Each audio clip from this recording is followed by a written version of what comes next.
How you guys doing today? Good morning, good afternoon, good evening. Welcome back to another episode of Speaking for IELTS. My name is Fatma. I hope you guys are doing well wherever you're listening from, and I hope your review is also going well. With the tremendous response that I received last week for our first episode, I would like to say first thank you very much for listening, and I hope you were able to benefit from that. So, last week, we spoke about a handful of topics. We spoke about bad service, we spoke about our hometown, and we also spoke about learning a foreign language for part three. This week, we're going to take a look at a few more other topics that were asked in the IELTS speaking. And throughout the process, we'll also make sure to take down some tips, some notes, and also some recommendations that I have and advices that I'd like to give on various parts, in your speaking. So, without further ado, let's get started and we'll take a look at some of the questions, same as last week. And I'll also give you a sample response for each question. And I'll also add in a few things that you should do or should not do when it comes to answering such questions. Okay, so let's get started. The first part for this week, we're going to take a look at musical instruments. And musical instruments, music, art, these are topics which might not look serious, but it can be difficult for some people when they begin answering questions about them. Okay, so in the first part, for part one today, you can see the questions again. They were asked 2 weeks ago. 2 weeks ago, I'm sorry, 2 days ago. Today is 30th of September 2023, and you can see these questions were asked on 28th of September 2023. Okay, so the first question there asks, do you know how to play a musical instrument? Now, for questions like this, it would be very essential if you know at least the name of one musical instrument, okay?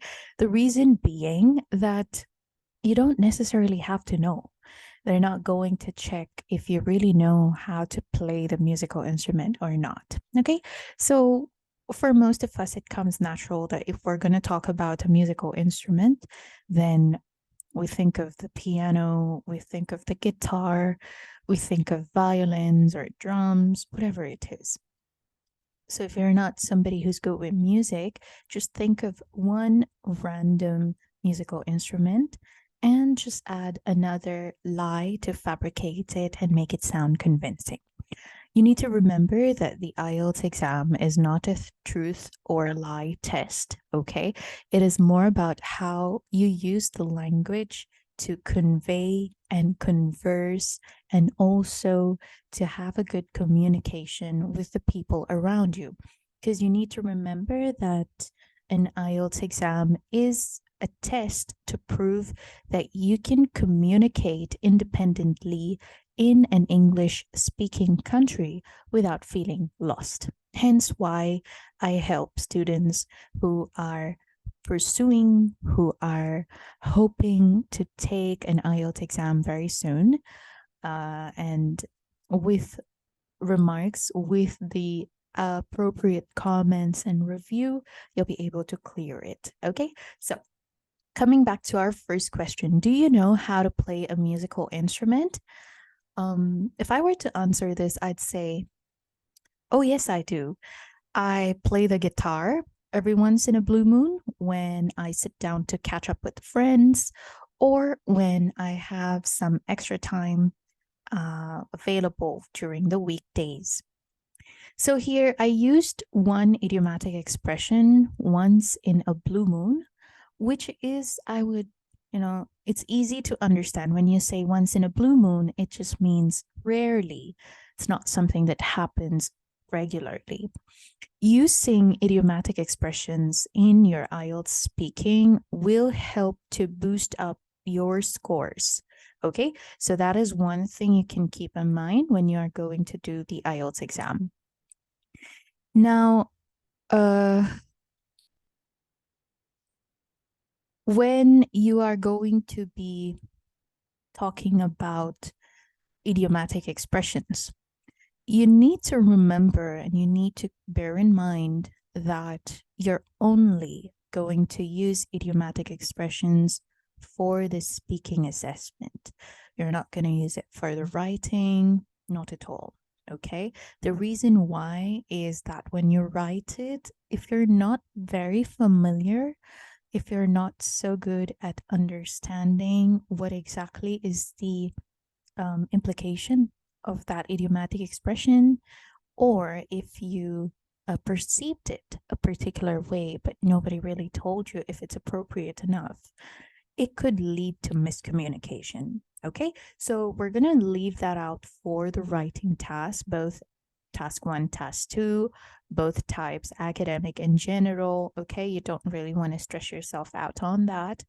Leave idiomatic expressions strictly to the speaking assessment. Okay, so we'll pick up a few as we move forward. All right, now let's go on to the second question. Do you think students should learn to play musical instruments at school? So, in this particular question, I would say the words like school, students, learn. These are words that I would consider as my keywords. Now, when you listen to the question, when you listen to the examiner while they are asking you a question, make sure that you condition yourself that when you are going to answer, you're going to try your best not to repeat any of the words that they have said as much as possible. Of course, there are times when you cannot avoid repeating certain words, and that's fine. But as much as possible, try to find a synonym or maybe rephrase that, which we call as paraphrasing, and answer the question that's given. When you do this, you're portraying the range that you have in the language, and at the same time, you're also using target vocabulary. Okay. So, how would I answer this question? Do you think students should learn to play musical instruments at school? I believe engaging kids in an extracurricular class like learning how to play the piano or violin would be highly beneficial, as it would inculcate a healthy hobby in them that they will turn to in the future when they wish to unwind. Okay, so that was like quite a mouthful. We had quite a lot of words there. So instead of saying students, I used the word kids. And instead of learn, I said engaging and learning to play. You can also use class. I used extracurricular also. These words kind of put in the idea that you're talking about school, you're talking about the learning stage. Okay. And pick up some words also. If you think you're going to listen to or you've heard a new word today, write it down and perhaps write a synonym for that word. It would be very, very, very beneficial. Trust me on that. I have students who have gone by what I've said. Write them down and you will be able to remember them when you actually sit down for an exam. Okay? So, here you don't have to, you need to remember that you don't want to expand your answers because we're only in part one. Okay, we've just started, and the whole purpose of part one is to kind of loosen up, get rid of the nerves that might be a terrible factor when you go into part two, when you start experiencing mental block and you can't really have the will. You don't have the will to proceed further. Okay, so as much as possible, maybe one or two sentences should suffice for part one. Okay, we go on to the third question, and it asks, have you taken any classes on musical instruments in school? Well, you know, most of us, we've probably gone to school and they have required us at some point, not even just school, could be university or college, where you're required to at least play one instrument, one musical instrument. Unfortunately for me, I wasn't, and our school didn't really have that system. We did have music classes, yes, but it wasn't exclusively on learning a particular instrument. Okay, so based on my experience, I would say, unfortunately, as a child, I wasn't too keen on musical instruments, but I was quite fascinated by how my peers played several instruments. So, no, I did not take classes. And that's it. You don't really have to expand further. You're not justifying yourself. Even though our response was a negative response, we added something to it so that it would somehow answer a part of what we were talking about. Okay, so that's one thing that you've got to do when you talk about a negative response. Supplement it with something that could push your scores forward. So the next question here asks, which musical instrument do you like? So for someone like you and me, we would consider that the first question and the fourth question probably has the same answer, because how would you play a musical instrument if you don't like it? Right? Maybe at certain points where you're forced to learn a particular instrument, you wouldn't really have a keenness towards it. But for most of us, I think it's the otherwise. So if ever you get a question like this, just remember you have to be tactful when you're answering. As much as possible, remember, do not repeat answers. Okay. So for me, I said that I play the guitar every once in a while. So by default, I would think, oh, it's easier if I talk about the guitar again, right? Wrong. It shows that you're only limited to the guitar and all the other musical instruments that you have mentioned so far.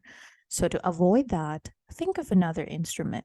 Okay, maybe something that you hate or something that someone else plays. It doesn't necessarily have to be you playing the instrument. Okay, always keep your your perception open. You should have a broader, a wider range when you are trying to understand the questions. So for this particular question, you can bring in some of your power words or some of your keywords, as I call them. Talk about the different types. Maybe, bring about one other type of musical instrument. For example, when we classify the different types of instrument, we know that certain musical instruments have string, some of them you hit, some of them you blow through so that, it makes a certain sound. So since we don't really have those words, you might not remember them because, you and I, we don't really use these words often. So try to remember words like percussion instruments. Percussion is like the drums, the things that you hit on to make a sound. And then we have string instruments, pretty self-explanatory. We have the violin, we have the guitar, and so on. So coming back to this question, which musical instrument do you like? I would answer it as jazz music is a genre I've recently taken a liking to, and saxophones are one of the main instruments used in this genre. So, yes, apart from the guitar that I mentioned earlier, I'd say I like the saxophone. And that's it. Okay, so here, when you're going to talk about music, musical instrument, we use a type of genre. Okay, just remember the pronunciation for this genre. Jazz, I spoke about jazz, and I also mentioned one other instrument than what we have mentioned previously. The next question over here asks, how easy would it be to learn to play a musical instrument without a teacher? Well, given, you can say, here you can add in the element of technology and how easy it is for us to find anything online, and also mention social media platforms that offer free teaching. Okay, so how would my answer go? I would say, with the rapid advancement of technology and the increasing availability of knowledge at your fingertips, which is just a click or a search button away, I would say it is very easy to learn how to play a musical instrument. You can find tutorials, you can find videos on social media websites like Facebook and YouTube, where people who are well versed with a particular instrument teach you how to play it without the need of a tutor. Okay, so I just swapped the word teacher with tutor, and you can do that as well. Okay, so that was for part one. Just remember that, you're talking about music. Think of the words that you can use when you start talking about music. Now we'll go on to part two, but before that, just remember, and I'd like to reiterate myself, that for part one, you don't really have to give me a very lengthy response. We don't require that. We only need you to make sure that you are using certain terms that is related to music, number one. And apart from that, as much as possible, you're going to try and use vocabulary that is related to music. I know music could be difficult. They might ask you, what type of music do you like listening to? There, use words like genre, talk about the different types of music that we have. We have jazz, instrumental, we have praise songs, worship songs, we have pop. What else? We have ballads, we have hip hop, soft rock, and so on. So, whatever it is, you can try and mentioning the different types of genre when you talk about music. We'll now go on to part two of your speaking. And in part two, today, we'll be required to describe an interesting person you never met, but would like to know more about him or her. You should say who this person is, how you know him or her, why you think he or she is interesting, and explain how you feel about this person. Okay, so, you know, an interesting person, it could be a celebrity, it could be someone that you have an acquaintance with, it could be someone from work.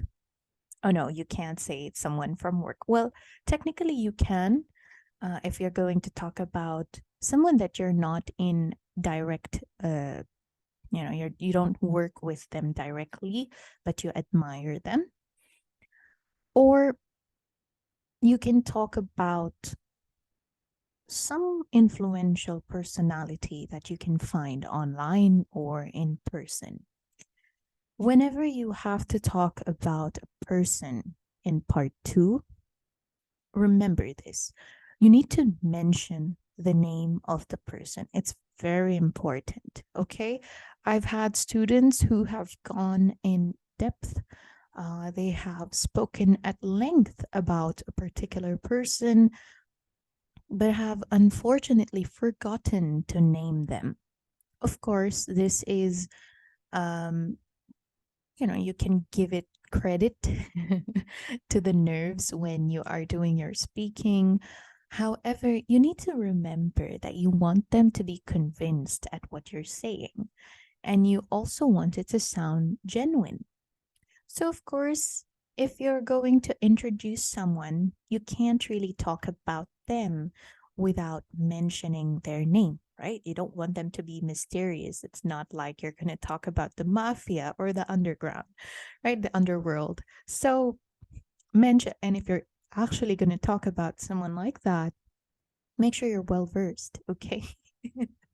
Okay, coming back to the question, Um, I will talk about someone that has had quite a lot of influence in my perception and in my ideologies lately, and how I perceive and look at the world. So we'll be talking about him. Okay. So I'm just looking at the timer over here so that I can time myself, and we'll be able to do a full 2 minutes. Okay. So there are many influential people in the world who have a lot of intriguing persona, uh, and also have a lot of quality and content that they have put into the universe. But today I'd like to talk about someone that I know millions of people admire, and I'm one among them. His name is Kim Namjoon, stage name RM, and he is the leader of one of the most talked about, most widely known pop groups, K-pop groups in the world, BTS. Apart from his charming looks and his personality and his stage presence and his enigma, what drew me into him is that despite being in a world filled with idol idol personalities and lifestyle that is unattainable, he grounds himself and he stays humble to what he does by constantly listening to constructive criticism and also taking the opportunity to learn from his mistakes without dismissing them.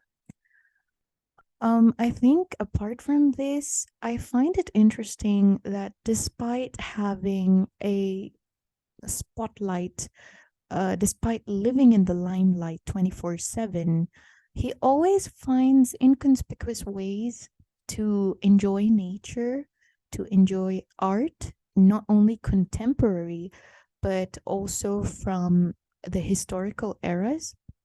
And at the same time, he finds a way to appreciate it and make sure that the people around him starts appreciating it as well.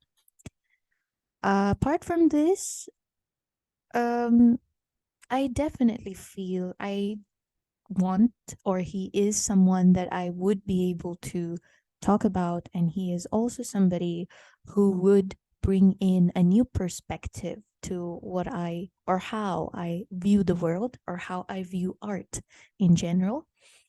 And that interest actually transcends from just art. He has a lot of philanthropical works, and from what I know and what I heard lastly, what I've seen in the news lastly, he is somebody who's actively participating towards uniting prisoners of war, people who have lost their lives or have been displaced from their homes and their families during war, to rekindle, to re-meet, and also to find lost family members. And I think that is deeply, it spoke to me on a personal level because I am a woman who strongly honors and believes in the connection and having family ties to be restored and retained until the end of time.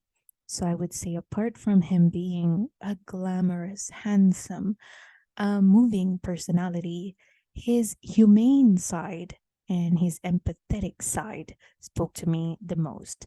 And if I ever get the chance, I would like to sit down and have a chat with him, perhaps in one of the art galleries. And I want to know what goes in his mind when he looks at these beautiful art sculptures. Okay, so that's a total of 2 minutes. um, you know, here I wouldn't say that I made up most of the things because I definitely admire this personality. Apart from that, I would say or a tip I would like to give when we come to part two is that talk about someone that you have been interested genuinely in, okay? Because if you're not interested in someone genuinely, it would be so difficult to talk about them for a total of 2 minutes. This interesting person, as you can see here in the question, it has only mentioned that, you have to talk about something or someone who's interesting, not necessarily someone who's famous, not necessarily someone who's influential. Interest can be perceived in different ways. You can think of somebody who is good at lightening the mood of the room or being the life of the party, or somebody who's incredibly smart. You can talk about any one of them. Okay. By default, we do think that if it's an interesting person, we end up locking our brains and conditioning it to talk about an eminent personality. You don't have to. If you cannot conjure, you can't think of someone who is really, really interesting, I'll tell you what, lie. You can lie about this person. You can think of, or you can make up a fictional person, but including human qualities of um, someone that you know. You can think about perhaps your sibling, you can think about your partner, you can think about your family. Just bring in and incorporate the values that you know about them and talk about this person at length. So always remember, if it's part two, talk about um, the person. But before you talk about them, you've got to make sure that you name them. Okay. When you give them a name, it doesn't sound very ambiguous. It doesn't sound like you're faking it, even though you are. But giving it a name kind of makes sense, especially when the very first question that you can see here is asking you to describe who this person is. Okay. Now, another thing that you've got to remember when you do your speaking part two is that you shouldn't just limit yourself to these 4 questions. You can go beyond those if you still have time. And at the same time, it is not necessary that you only or you have to absolutely finish talking about all those 4 questions in the 2 minutes. Not necessarily. Sometimes you will talk at length about one thing or the other, and it tends to take longer than expected. It's okay, it's fine. Those 4 questions are just given to you as a hint, as a cue card, which wouldn't result in a mental block. Because imagine just looking at a question that says, describe an interesting person you never met but would like to know more about him or her. And then, you have nothing following. You'll feel confused and you really wouldn't know what exactly should I be talking about them. Should I be talking about their height, their eye color? So you really wouldn't know, right? You're getting the point here. So, for that reason, and for that reason alone, they give you these 4 questions. So, don't limit yourself to that. That's just a hint, or perhaps something that you will be talking about as we move forward. Okay. A few tips in your part two is that do not stop until you are stopped by the examiner who sits in front of you. Okay. Because if you're going to stop, there's going to be this awkward silence, and there is probably not much that you can add up. You're just looking at each other. And you need to remember the part two, the whole 2 minutes is uninterrupted. Your key term here being uninterrupted, which means that they cannot prompt, they can't give you clues, they can't help you out on speaking further. Okay, so keep talking until you are stopped by the person. We go on to part three now, the last part. And today, for part three, we're going to take a look at historical sites, historical buildings. So immediately start thinking of words that is related to history, historical sites, historical buildings, and try to use those words. Okay, so the first question, let's begin answering those. The first question asks, why do some people or why do some like to visit historical cities? I would say, or what my answer would be, is that these ancient cities have a lot of cultural heritage and history attached to them. So, visiting these places would incite or it would help with understanding our history better. And it's also like stepping back in time to look at the ruins, to look at how people lived several hundred years ago. Apart from that, people like visiting these places as a form of tourism. Nowadays, it's become increasingly common to tour within your country rather than touring other countries because people have started to realize that there's a lot of hidden um, wonders within the land borders of that country to be explored. So use words like heritage, uh, preservation of history, conservation of history when you talk about ancient or historical cities. Do you think it is hard to protect historical buildings? I believe yes, definitely. It's become hard for the government to protect these areas, these sacred sites, because of social media. Due to social media, there's been an increasing growth in influencers visiting places. And when influencers visit these places, and as we live in the digital era, taking photographs and posting them online has become the norm. So taking pictures is okay, it's fine, but there are certain influencers who have their incessant need to mark these places, thereby destroying the beauty of these buildings. We've seen people carve their names or they inscribe initials on places with the dates mentioned, thereby destroying protected sites. Okay, so here, when you talk about protection, think of the reasons or how it is difficult to protect them and what are the reasons it is becoming difficult. So, I spoke about social media influencers and how you see them engraving, they mark or they carve things and they remove the original inscription on them. So, you can talk about that as well. Or you can talk about how when tourists visit these places, they're always damaging them in some way or the other. Now, the next question asks, who should be responsible for protecting historical buildings?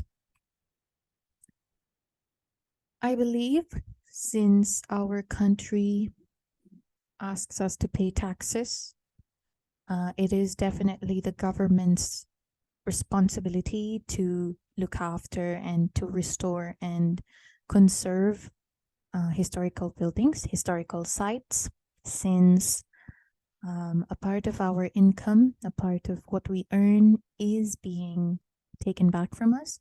And since it is for the benefit of the public, benefit of the country, it is definitely the government's responsibility to uphold and to conserve such places. The last question we have for today, do you think those tall buildings in cities look similar? So here, when you look at the word tall buildings, you can always use the term skyscrapers. And when you see the word similar, you can use words like monotonous, analogous. You can say boring. You can also say lack creativity. Okay, so how would I answer this? Do you think those tall buildings in cities look similar? In my opinion, skyscrapers are increasingly lining the skyline, the cities, and we're turning into an urban jungle. And most of them tend to focus on glass palaces. They completely look like a glass enclosure, and there's little to no innovation in the design.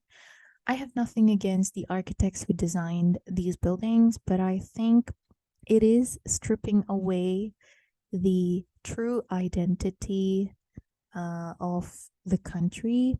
And I would definitely say that I absolutely miss looking at buildings that were made of mud and bricks to break the monotony of tall, modern, avant garde skyscrapers. So, yes, they all look similar, and in my opinion, they're a little too boring once the glitz and glamour wears off. So, that one was loaded with quite a lot of idiomatic expressions. Glitz and glamour, wear off. All of these kind of indicate, you know, it give you an idea of what is your thought process, whether you're in agreement or you like them or you dislike them. So, in a similar way, I hope that you can also answer these questions. Just remember that in part three, you can be your true, my bad. You can be your true, authentic self. You can give your unbiased opinion, and you don't necessarily have to guard your opinion in part three because nobody's really going to judge you for the opinions that you have about certain aspects. But they are, however, going to judge you about how good you are at justifying it. Okay? So I think we have definitely come towards the end of the second episode of this podcast series. And today we spoke about musical instruments, we spoke about an interesting person, and some historical cities. I hope this will be a source of information and also motivation for you when you sit down to review for your IELTS exam. You just need to remember that it's just a test wherein they want to check if you really are good at languages or not. Okay, so don't really be too disheartened. It is not the end of the world. Just keep practicing, and I would say practice makes. I'm pretty sure you guys said perfect, but in my opinion, I would say practice makes progress. So let me go ahead and end our session for this episode. Thank you very much for joining me today for yet another podcast. I'll be back around very soon with a few other topics. Just remember that my comment section is open to any concerns that you have related to the topics that we discussed today, or if you have any topics that you're struggling to come up ideas with and you would like me to tackle them. And as always, thank you very much for joining me today. My name's Fatima. I'll see you again very soon.